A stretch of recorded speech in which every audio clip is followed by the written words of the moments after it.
Greetings, sword friends. Today is Thanksgiving. Well, at least the day of recording.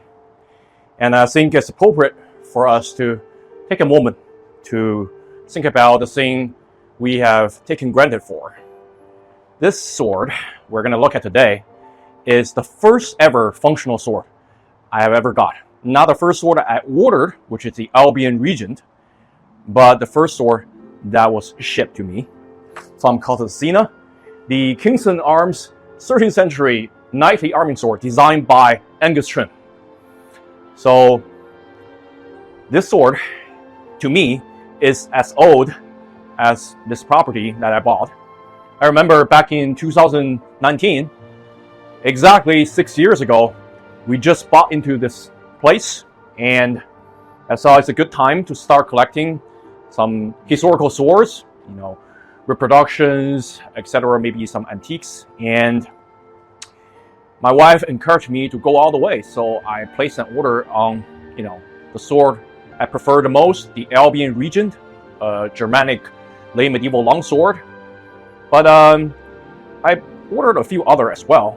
After some research, this one seemed to be the sword representing arming sword of mid to late medieval times that I can get my hands on right away. So after Thanksgiving, I got this shipped from Kingston. I already read some reviews that had pretty positive feedback on this one. So when I unsheathed the sword from the scabbard, I still remember the day. It was just a revelation, how a real sword, a functional one, designed by a reputed sword maker such as Angus Trim, what it really feels like. And it was interesting. My daughter was sitting on the couch, watching some videos on the iPad, and as soon as she was 4 years old at the time, as soon as she saw me unsheathing the sword pretty far away from her, actually, just in the living room, she was in awe of what she saw, and she just sit straight, and wow, this is clearly, to someone who even knows little about historical swords, a very functional and real looking sword. And that comes from the graceful silhouette, the profile taper, how it narrows to a relatively acute point, and we're going to talk about that later, how it is designed and shaped in a time that transitions from predominantly mail armor to plate armor. Only some unprotected area that's still covered by either gambeson or arming doublets or some mail components, right? So you will need more acute points to penetrate those areas in the gap between plate defense. So the thing about this sword is that it's been with me for quite a while, 6 years. I've been in this property, a private homeowner, enjoy this 14-acre land. Did a lot of test cutting. I remember back then, first time I cut with a sword, it was in the middle of nowhere at night. My wife and I went out to see what we can do with this sword. Did some recording. That was silly. I had practically no idea how to use a sword, but even so, I could have pretty decent control over this very handy sword that's not very long, about 29 inches in blade length, and it's balanced in a way that you can feel it's perfect compromise between cut and thrust, right? So handling is the highlight of the sword, even for someone who has never picked up a real sword to use, never trained in HEMA at a time. So that's a trait of a good sword, right? People think a good sword is one that requires a lot of training and understanding, formal teaching. That's not really the case. A good tool is designed in an ergonomic way, an intuitive way, that a user, regardless how much training he has received, can pick it up and feel the atonement, the connection between himself or herself and the tool. So this is definitely one of them, and I expect no less from Angus Trim. So I've walked around, the grounds with this sword in my hand for how many times I cannot count, and remains one of my favorite arming swords, even though now 156 swords later, I have a massive collection, many high-end swords, expensive ones, but this still, when you pick it up and sheath it, it brings a smile on your face. Always. Not without flaws. And we're going to talk about that too. It's a very affordable model. Back then I spent $310, and that was a Thanksgiving deal. So there's some discount in that. I think today you can find it around $400. So like right between budget-friendly, models and mid-range, And I think it's worth every penny. So spoiler alert already before the final verdict. It's a very handsome one too. I think it incorporates a degree of minimalist, aesthetics, often found on Angus Trim designs on his own sword. I own 4 pieces made by Angus Trim himself. I already reviewed 3, and they are definitely my favorite swords to handle. And they look fantastic too, just the perfect proportions and dimensions, right? But they are specifically designed to be high-end, sports equipment, so to speak, right? For historical European martial art practitioners. And I have to pick it up recently to test it again, now that I know more about, how to use the sword in test cutting, drilling, sword and buckler techniques. And I have to say, I start to have a newfound appreciation of this sword. And I did some serious test cutting with my wife with this sword. Very curiously, she used this sword in 2 hands, right? It has a pretty standard grip. It's not short like many medieval arming swords, but she, with very tiny hands, she holds them in 2 hands. And that works perfectly well with this small wheel pommel. And this is also purpose designed to have the adequate counterbalance for the blade, but not overly so. So you have a very strong polar movement, which means that once you get it swung, start moving, the sword will do a lot of work for you. You don't have to manually follow up, right? It will do the work for you, which is very much appreciated in cut. But it still has a lot of nimbleness retained, so you can have great control over the tip. And this is often found on Angus Trim's own work. Now, take his designs, and I think this is one of his Type 14 or maybe a shorter Type 16. That's not really specified in the product description. And often people cite this one as being a Type 14. And I think there's some trace about that, but it doesn't have the iconic flare in the base, right? Even though it's very wide at the base, it's not really that wide. Often, 60 millimeters to 70, even 80 millimeters in base width. And then it tapers pretty much like this, right? Not triangular, but a healthy degree of narrowing in the profile. My son and I, back then, went through the Oakeshott typology a lot and tried to identify the sword in the typology. And the closest we thought of is actually Type 16, right? So which is kind of a narrower, rendition of knightly arming sword in the 13th century, maybe a little bit 14th century. But they just don't have base as wide and as flared up in width. Well, you can say this is a hybrid, and I gotta say it worked out very well, even though being quite lightweight, right? And it's quite a, sentimental experience along with this sword. Now that, after 6 years, I come from being a private owner here to become the Strata Council President. Actually, I've been the president for a year. And be the castellan, essentially, of this giant property, which is a very challenging job, and you need the adequate tools for that. Not to say this is one of them, but in my time of collecting swords, this is definitely one of the models I appreciate, having it by my side. So, perfect balance between the ease of controlling, handling, and the cutting authority and point precision, right? And that comes a lot from the distal taper, which is, Angus Trim's strong suit. He usually have complex distal taper, meaning the rate of thinning, right? We talk about the narrowing of the width. Now we talk about the thinning of the thickness as it approaches the tip. So usually it should be a fairly even. It tapers down in thickness from the base all the way to midpoint, and sometimes it accelerates, right, to become increasingly thinner as it approaches the tip, sometimes less so. So it retains a certain rigidity on the upper portion.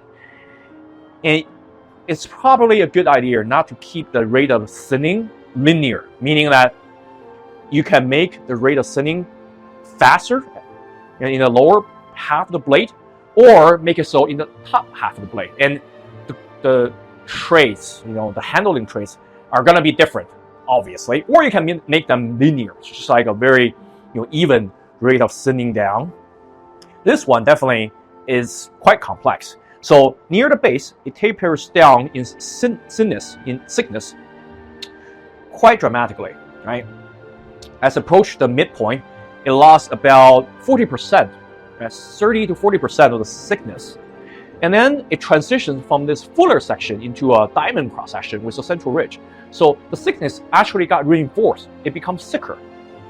And then from there, it retains that thickness, very beefy thickness, around 5 millimeters for about 4 inches. And then it tapers down in thickness, dramatically become very thin.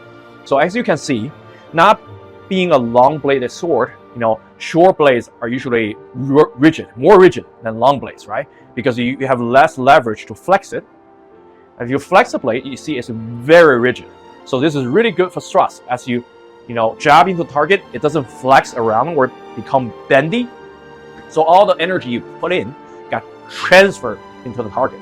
And that's one good thing. The other thing is that when you launch a cut, a rigid blade tends to retain its form, so it doesn't flex around, and disperse that energy. That's another advantage. So both in cut and thrust, the rigidity of the sword aids it.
And I want to comment here on the performance of pumpkin cutting.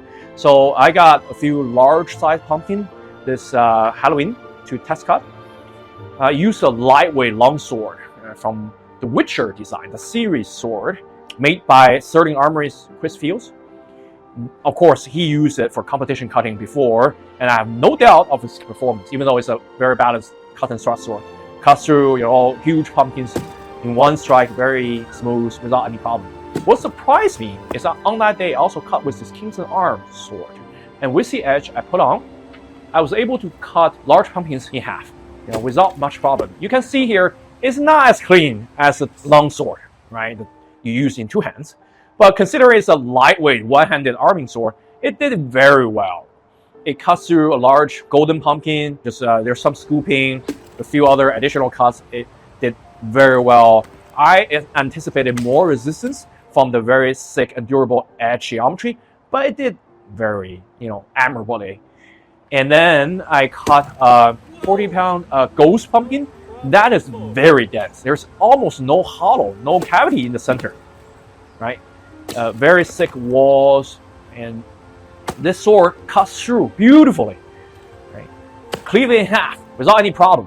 That was most surprising, because I saw at least it will meet some resistance, and maybe not being able to cut it in half with one strike, and that's okay. I used the Royal Armory's collection Wakefield hanger before to test cut pumpkins.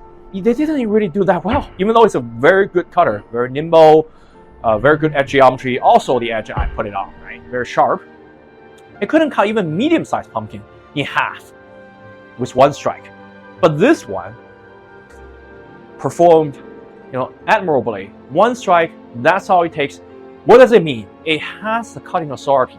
So the Wakefield hanger is also light and nimble, but the point of balance is kind of close to your hand, right? It's really a speed-oriented cutter. Very easy to accelerate, but it doesn't have the mass. There is some mass retained on the upper portion of this blade that it helps you in following through. You don't have to manually press down. It just carries that momentum, right? So when they met the pumpkin, the edge I put on make it bite right into the pumpkin with that initial incision, and then it just keep going from there. Cleave the whole thing in half. So shows that how good of the design, how thoughtful this design is. Just perfect balance between authority and precision. The complex distal taper make it very nimble yet authoritative. Okay, the point of balance is at 5 inches, 5.25 inches from the guard, right? And that's not counting the central beak of this crossguard. It's like the usual thickness. So for a sword that weighs a little more than 2 pounds, with this length, is strikes a perfect balance between nimbleness and stable, cut and thrust performance, and authority and precision, obviously. So that's fantastic. And also, it's not very tiring to use or hold because it weighs a little bit more than 2 pounds. Also, the small wheel pommel, without a very prominent central hub, it aids in handling. So your palm, the base of your palm, would tend to not rub against the wheel pommel, causing discomfort. And all the edges are very well chamfered, rounded. There's no discomfort at all. Basically, like handling a sandstopper or official pommel. So I highly appreciate that. And the problem with this sword, many point out, is the edge geometry. So it's a rather nice flat ground diamond cross section for the upper portion, and lower portion has a fuller, right? So the edge bevel is very flat, which is good. And near the edge, it's quite thick, right? So there should be a lot of niku or muscle to reinforce the edge. It doesn't get too thin because you already have a very dainty looking sword. And if you make a very thin edge, it will cut well. But if you make a mistake in fighting, or there's some accident, you got parried and cut into bone and you twist it, it tends to roll the edge significantly. So it's very hard to repair. And when you do test cutting, it's the same, right? Or you use the sword to clear some brushes or do some work, which you shouldn't really do, but sometimes people do that, right? Both in medieval times and today. So very forgiving edge geometry, very durable, but the performance is just not great. And people try to, reprofile the edge geometry with little success. And that's because in the way Kingston Arms took Angus Trim's original work, he usually put on a secondary bevel, okay? But that secondary bevel is not coarse. It's the edge is not really that thick. And also the secondary bevel tends to be a little bit deeper than the one Kingston Arms put on this one. So they put on a very shallow secondary bevel, and the edge is still very thick. I imagine they make the sword blunt, and then they only sharpen tiny little bit of area, like 2 millimeters away from the edge, and didn't spend a lot of time. So you essentially create a very large edge angle, right? Even if you sharpen the edge well, have a very sharp apexing, you'll encounter a lot of resistance as you cleave into the target. Even though the overall blade is not really that thick, so its initial bite is going to be somewhat difficult. So to fix that, you kind of have to grind the apple seating geometry into it and remove those ledges behind that very large edge angle. And I tried that several times on my work sharp, which is like a power tool to grind the blade, with little success. Eventually I brought a new add-on for work sharp, and you can just basically use it as like a bell sander. And finally I spent 50 minutes to work on one edge. Now it has the adequate edge geometry, apple seating, very strong edge, but still very sharp. And the apexing is also, the one I put on is very good. Not like the one came from factory, which is very choosy and, drags on here and there. Doesn't even cut paper that well. So you won't have a good time if you use the sword to test cut. If you are not in any position to do any additional work. However, if you can, you are experienced in sharpening, know how to reprofile edge geometries, you wouldn't ruin the edge or the profile of the sword, I strongly recommend this model, okay, for anyone who is willing to do additional work. And it's not a little work. You probably will have to spend an hour and a half, or even longer to work on both edges. So now, if I hold it this way, the Kingston Arm logo, the sigil, is facing forward. I know this true edge, this edge, is sharpened. This one less so. That's okay. And my wife and I did some test cutting on this one recently with the edge I put on, cut very well. And you can see my wife can use two hands to control the sword to launch very short cuts. And people ask that, why is that relevant? Because in fighting, sometimes your sword is often in front of you to defend yourself. So having any precious opportunity to launch a shortcut, right? Maybe it wouldn't do that much cleaving damage. You're not going to cut a person in half with that, but you don't have to, especially in dueling. And this sword is designed mostly for sword and buckler actions. So a shortcut, if it can open someone's defense up, hurt them, maybe it will be fight ending. You cut someone's finger off, that's it. That's the end of the fight. They can't use the sword anymore. Or you hurt them, maybe they'll run away, surrender, and they probably wouldn't be any shape to fight. That's all that matters. So those shortcuts are very handy. For me personally, I gotta use it in one hand, right? And I could do very well doing all the, sword and buckler motions, whether small ones or snap cuts, quick reactive cuts, or very, strong repose. So it shows the caliber of this design. And I think Kingston Arms did a great job turning Gus high-end designs into a budget-friendly model. So the fit and finish is typical for Kingston Arm and later Hanwei sword models. Has this stainless steel fitting with tongue bolt finish. It's very different from Angus Trim's design, but you can see this. All these crossguard and wheel pommel designs are from Angus Trim. It just look different because he usually put on a black and blue finish on his own work. But other than that, it's very well chamfered, rounded. It's very comfortable. There's no hot spot anywhere. The leather wrapping is very simple, no risers, and the cord impression is okay. Not like high-end swords, but it's very adequate. And the dimension of the grip is also good. It's a little bit thick because it has a very prominent swell in the thickness, also swells in width.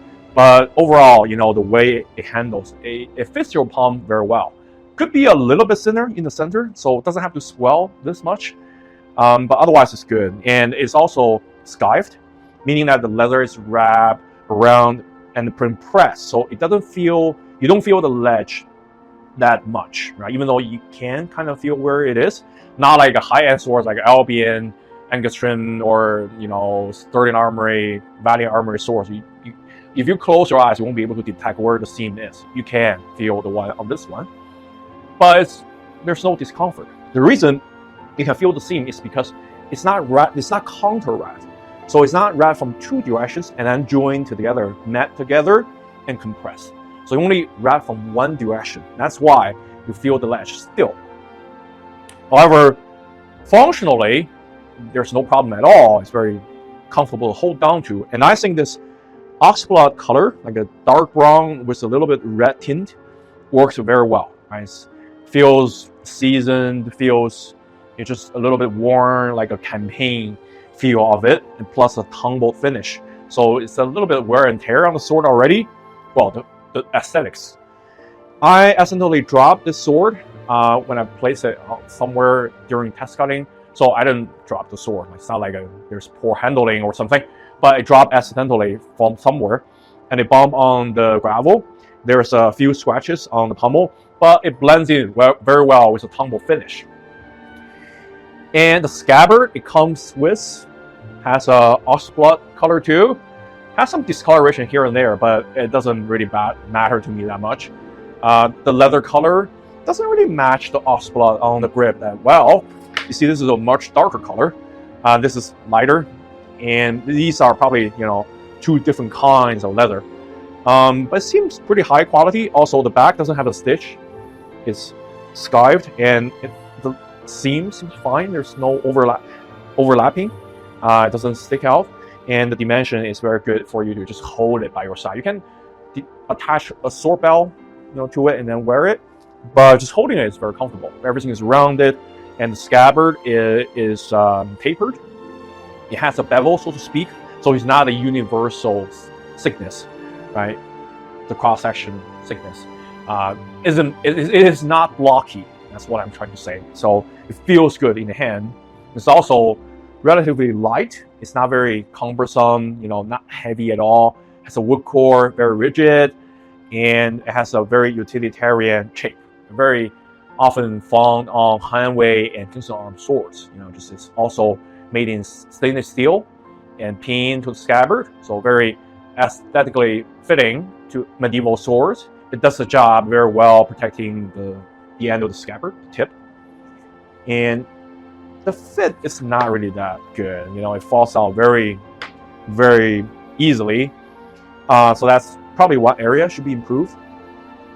But these are, mass manufactured scabbards, so they never fit as gloves, right? Overall, it's a great package, and it really, picking it up after 6 years, it really put me into perspective how we should look back in our lives and appreciate the thing we have taken as granted. Because there's beauty in that. There's always that. This thing, she is capable, she is sharp, she's compact, but has a very graceful, curvature, and everything it has is very iconic and stereotypical for its time, for its intended purposes. And I think Angus Trim did a great job recommending this model for Kingston Arms, because it shows that this is exactly what they are capable of replicating. Not the overly complex model. Angus Trim has maybe over 100 models of his own device. He makes swords himself, even though he recently retired and moved to Texas. I doubt we have seen the last of him, because sword making is addictive to him. So likely we're going to see more swords, just not in the large volume. And I think it's a great thing that he designed a few models for Kingston Arms to reproduce as budget models. This one over here, and the 15th century knightly arming sword, you can call Type 18. And there's another Type 13A or 13C, short great sword of war. Great for cutting, very wide blade, at 60 millimeters at the base, and throughout very wide. So that's entertaining, but there's limited products designed by him. He also designed a few other apocalyptic tactical swords, with very good handling traits for Kingston Arms, and they are called Epoch line of swords. It's ready to transfer a lot of these designs to Valiant Armory, which is why he moved to Texas, where Valiant Armory is, right? So he's able to collaborate with them more frequently. So, you can follow him on Facebook, Angus Trim, and see what the new collaboration models are for the Vision line between Angus Trim and Valley Armory. So there you go, the Kingston Arms 13th century knightly arming sword designed by Angus Trim. If you find any value or entertainment in this video, please like and subscribe.